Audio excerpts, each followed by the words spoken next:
Well, howdy, howdy, howdy. Finally, senior citizen here. Greetings, boys, girls, and all of our non-binary friends, and welcome to this, a brand new day. And remember, no matter who you are valid. Thumbs up for that. This is a game called Overture, and I'm playing things that are moderately simple to play because my ADHD brain needs stimulation, but not so much stimulation that I forget what I'm talking about. This is a very, very simple game. I'm going to, because I've forgotten I'd owned it, I'm going to start with, like, mages, because I haven't done mages for a while. Let's start with, like, gosh, look at all these things. That's a very powered-up arsonist there, isn't it? We'll go with, like, Tier 9 Wizard. And then I've got things written down up on my text file up there that I'm going to be talking about. But also doing this. It's like I said, it's very simple, it's very basic. So there's this wizardy type fellow who is apparently burning these bad things up. So that's exciting. I mean, these are very tough monsters. I've fought them in other things, but some of the things that I did want to talk about, it's not a whole lot. I'm going to start off with, like, the fact that I actually slept pretty well again last night. Not perfectly. I didn't stay asleep forever. I find it difficult to stay asleep, and once I am, woke up, I find it difficult to get back to sleep. So it's not perfect, but I'm about to get wiped out. Holy smokes! Let's increase that. But I have, since I had noticed of late that my heart is not feeling altogether that happy with certain types and dosages of THC, I have tried using much smaller amounts in the hopes that that helps, and it has helped, not perfectly, while my heart is not going absolutely crazy with the amounts. It's not like, I died. It's not perfectly better either. My heart does speed up a little bit, which ain't wonderful, but it's better than nothing at all. So at least I'm doing that. And then I was watching a video by White on his With a Y channel, and he was talking about this, well, especially this, I'm stuck, so I'm going to die. If you get stuck, that's it. But he was talking about how, I can't remember, did I just do this, fella? Yeah, I'm going to know. That this person's entire, like, TikTok channel is all about various variations of the phrase Lowkirkentologiclowstates and all that. And I was watching him talk about this person's channel and the various things that they are doing, and one of the words that he came up with was, well, I don't want to say it immediately because that's the whole thing I wanted to talk about with it. I'm going to hopefully have it written up on the screen. But when I saw this one word, I immediately had to say it because my mouth likes saying certain words and combinations of such. I've talked before about how there is the name Hallerlow from the book Ringworld Engineers by the old-timey science fiction, hard science fiction writer Larry Niven. And again, I just really like the name Hallerlow because it feels so good to say.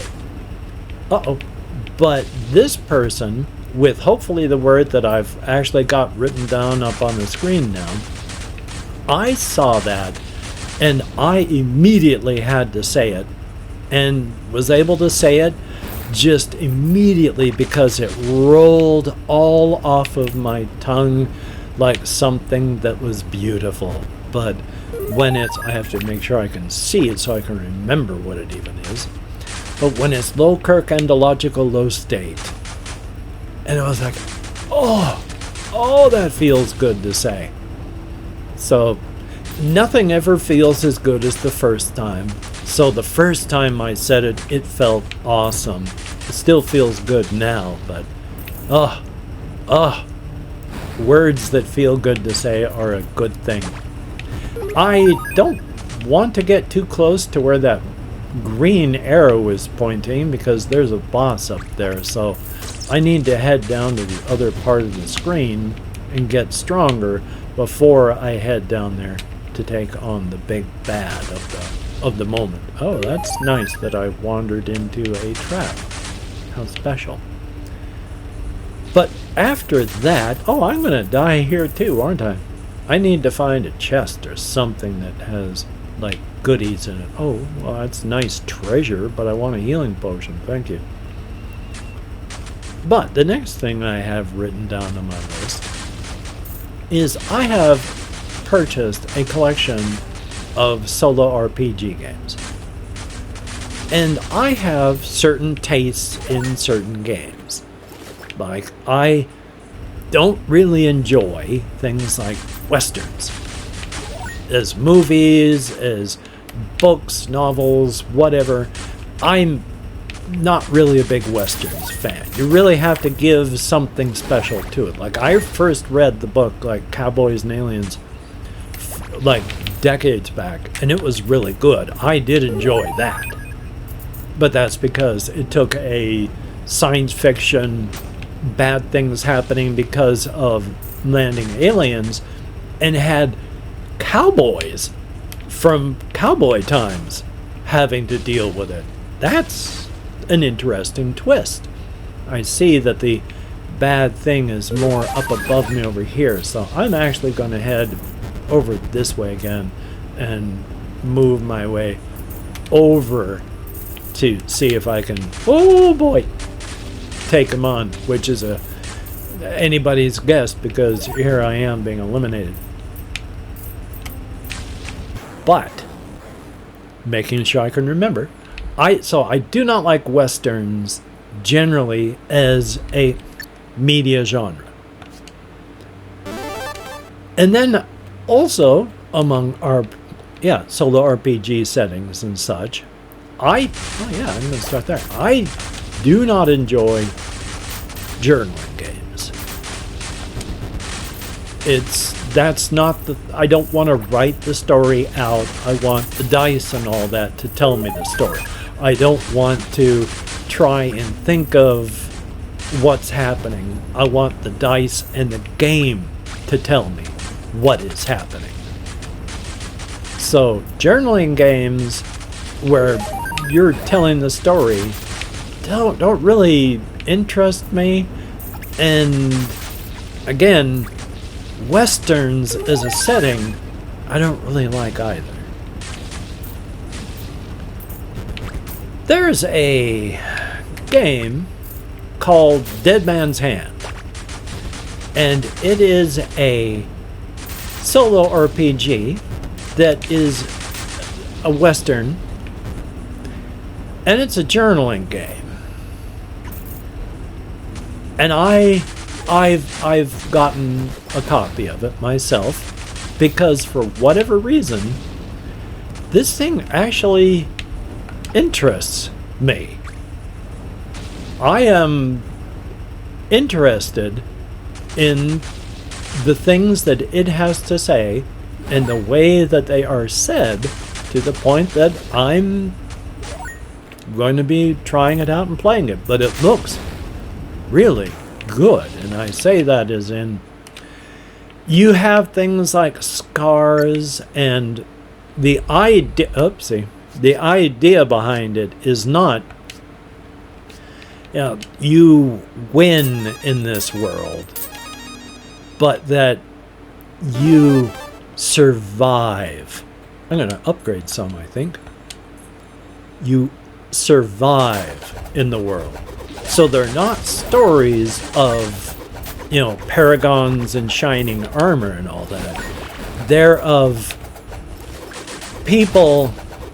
damaged people being damaged by everything that's happening, and the compromises that they have to make to survive in the world where they are damaged and the world continues to damage them. I can get into that. So I'm going to be giving that a shot. If I can, which I doubt, but I'd like to try. Once again, I want to do the solo RPG stuff on channel, which my channel continues to slowly die. But that's okay. I'm not in it for fame and fortune. I'm in it to try and show people the things that I like. And YouTube is changing, and I am old. There's never going to be a huge amount of mass appeal to me in today's new YouTube ecosphere of AI slop and all that. So I'm just going to try and do what I can do, and hopefully at least some people will continue to enjoy. It'd be nice. But yeah, Dead Man's Hand. It's like the examples they gave just to show how some of this stuff works is starts off with a sheriff who's ridden into town, and she's got a scar, which is she's already been grazed by a bullet, and she's carrying her sheriff's badge in her pocket. And the first thing that happens is she talks about how, she never would have thought of picking up a gun and thinking without, shooting without thinking. Always the person who was someone who thought it out. But now, well, she went and pulled her gun on 4 people without thinking about it twice. And my God, she likes what she's become. So, damaged people doing damaged things and becoming more damaged over time. Yeah, I can handle that, because those are good stories. So, yeah. Past that, it is a weekend, so I'm taking care of myself, not doing really anything special today. But I did want to spend more of my time talking about Inside, Outside, Razor's Edge, and with the cryptid stuff. Now, I've been spending a lot of my time on the whole cryptid part of the setting. But I wanted to come back to the whole Razor's Edge part of the Inside, Outside, Razor's Edge. Because one of my favorite characters is a guy called Old Ray. Now, Old Ray, he's called Old Ray because, well, he's been around for a couple hundred years. And on the Razor's Edge, you have people who, with their extra universal chromosome set, can step between micro layers to travel using glamours to wherever they need to go, which is good because that's the only way to get around on the Razor's Edge. And then there is also the ability to step through doors, and these doors are just the actual entrances and exits. That was not English. Entrances and exits from other universes. That was a boss. Like from the inside to the Razor's Edge, you have to step through a door. From the out here, the outside, to the inside or to the outside is through a door. And in Brooklyn, South Carolina, there is one of the largest doors in the United States, and that's where all of this stuff goes and takes place. But with these people, they do not have wild of systems as those of cryptids, but there are also those who not only can step between doors and use glamours to travel, but they have extra things that they can do or just are a part of who they are. And in the case of Old Ray, that's one of the reasons he is as old as he is. He's over 700 years old, but Old Ray has a thing called a Speleodoncus, and it's kind of like a bicycle, but they didn't really have, English on the razor's edge way back then, 700 years back, and Old Ray saw in a book people driving around on the inside in the Crimson Kingdom, these bicycle type things, and they called them at the time Speleodonks.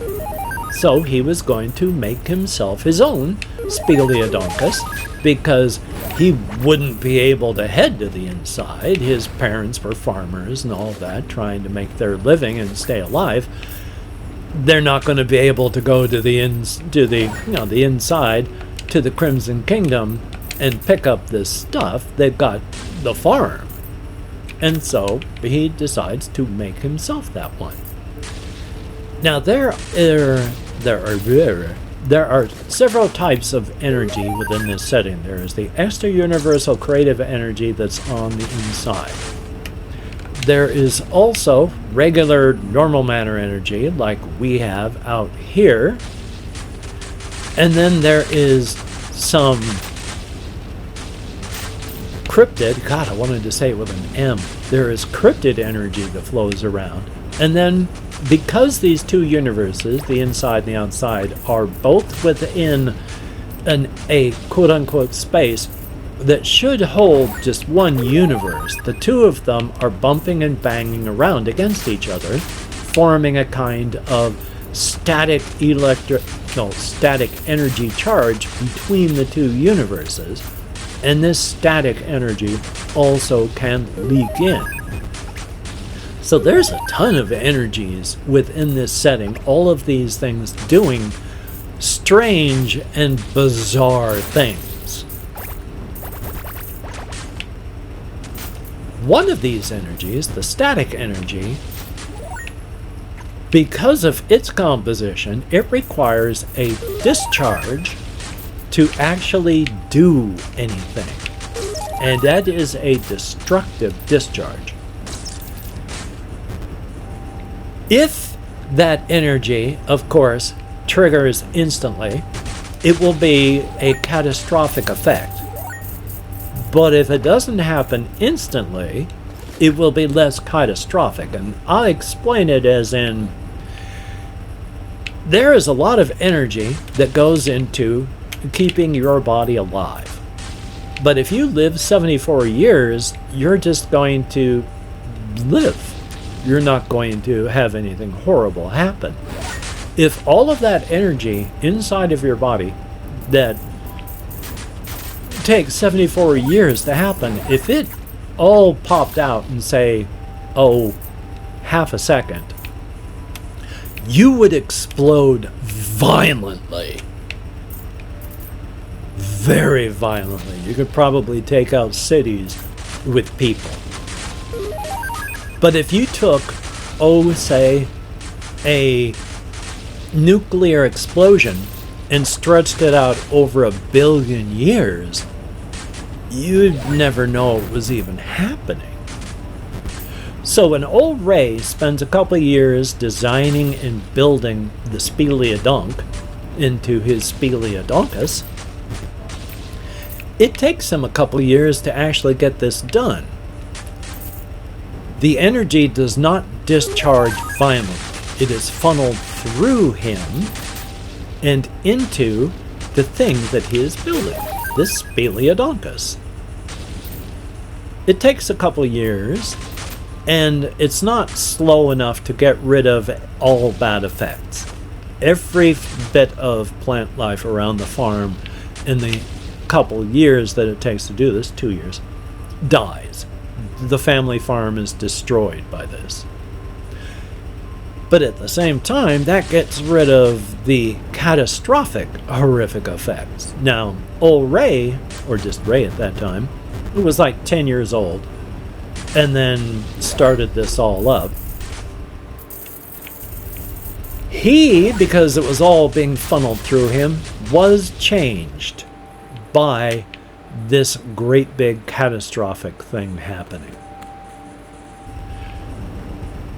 But he had the good changes. he had his ability to travel and use glamours and such just sped up incredibly. Oh, I'm going to die. I could not move fast enough to get away from that thing. Normally, when you have your, in gamified terms, your ability to use glamours and such can be put on a chart from like 0 to 25. 0 to 100. 0 to 25 is us. We have no ability to use them. Anything below 25, 25 below, you can't. 26 and above, up to 100, you can. And Ray, most people are like below 50%. And then as you go up higher, smaller and smaller. Ray had his just wham all the way up. Maximum power on that. And he doesn't, he's like 42 and a half. He looks like he's 42 and a half. And that's it. And he's lived over 700 years. And when he was creating the Speleodonk, when he was done getting all of that energy, well, he didn't know that this was happening, but when it was done, the Speleodonkus was alive. He took him some time to realize that this was true. But the Speleodonkus is alive and a very, very powerful being, all because of this energy that flowed through this ray and coalesced into the Speleodonk. The Speleodonkus. His Speleodonkus. But as she was being formed, she fell in love with Ray. And Ray felt nothing but love for the Speleodonk after it was formed, and then, as stated, realized after that it was alive. So the two of them spend a long time just bumming around the razor's edge and doing stuff. And there's 22 minutes into it, so there's not really a whole lot of time to talk left about what I wanted to talk about with old Ray. So I will just leave it at that, and then hopefully tomorrow I'll be able to talk more about what happens, because old Ray, there is joy, there is pleasure, and there is wonder on the razor's edge. But there is also horror, violence, terror, and just the worst stuff imaginable as well. And 100 years after the current events, where the kaiju eats 12,500 people in Apple Rock, in 100 years, the kaiju rampages again. I mean, it does it every 4 to 6 years. But this time, after there are 225,000 people in Apple Rock, the kaiju eats all of them. Nothing is left. The entire city is dead. And when old Ray finds this, that's just it. He just cannot take any more. But I'll talk more about that tomorrow, because right now I'd like to thank, well, first I'd like to ask if you could like, comment, share, and subscribe. That'd be very cool if you could. Definitely a thumbs up. And now I would like to thank each and every one of my Patreon patrons, you beautiful and awesome people. Each and every one of you. Beautiful and awesome. Don't let anyone try and tell you otherwise, because they are lying. For everybody that leaves me a comment, you two are beautiful and awesome in your own way. Might as well trigger that. I read every comment that YouTube shows me. I thumbs up every comment that YouTube lets me, and I answer as many as my nerve compression will allow, which isn't as many as I'd like, but I do my best, but pain limits me, unfortunately. And let's see, I do play an internet game of calling out a writer's prompt or secret word and asking for it to be written into the comments for blatant engagement farming. And the last people that played were Jesse Koskinen, thumbs up and thank you, greatly appreciated.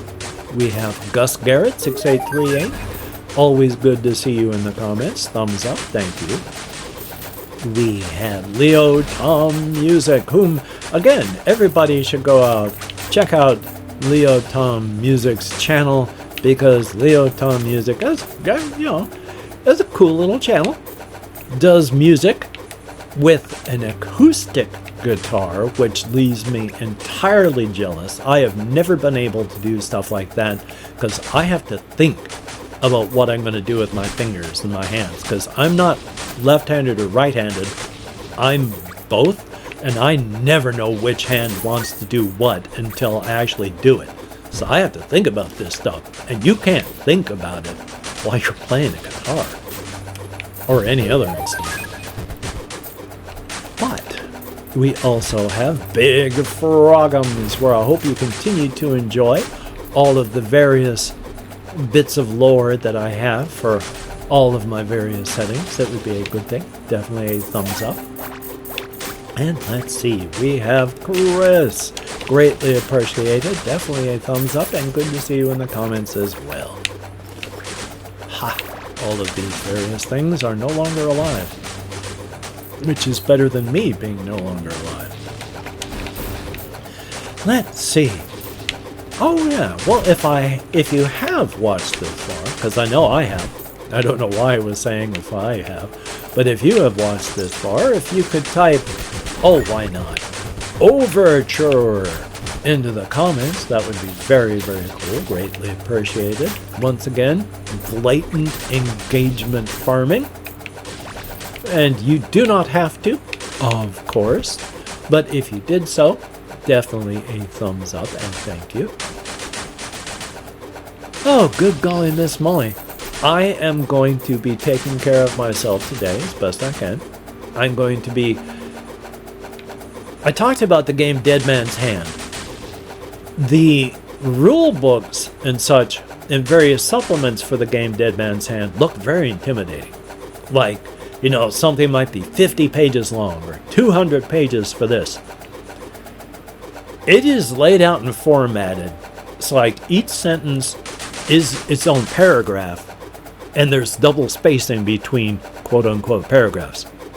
So a 60-page Dead Man's Hand supplement or rule book might be closer to,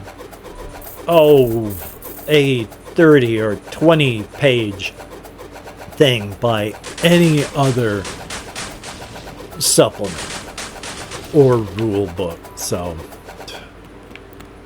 anyway, though, I hope you can get done the things that you would like to get done today. That would be a very, very cool thing. And of course, if not, please do not beat yourself up, because you know what? You deserve better, and that is a very, very good thing. That is a very, very good thing. I don't even know where I'm saying anymore. Don't beat yourself up, because you deserve better. There we go. Anyway, though, I'm doing more of this, so you take care. Have a great day today. I will see you on the flip side, and that is indeed a very, very good thing.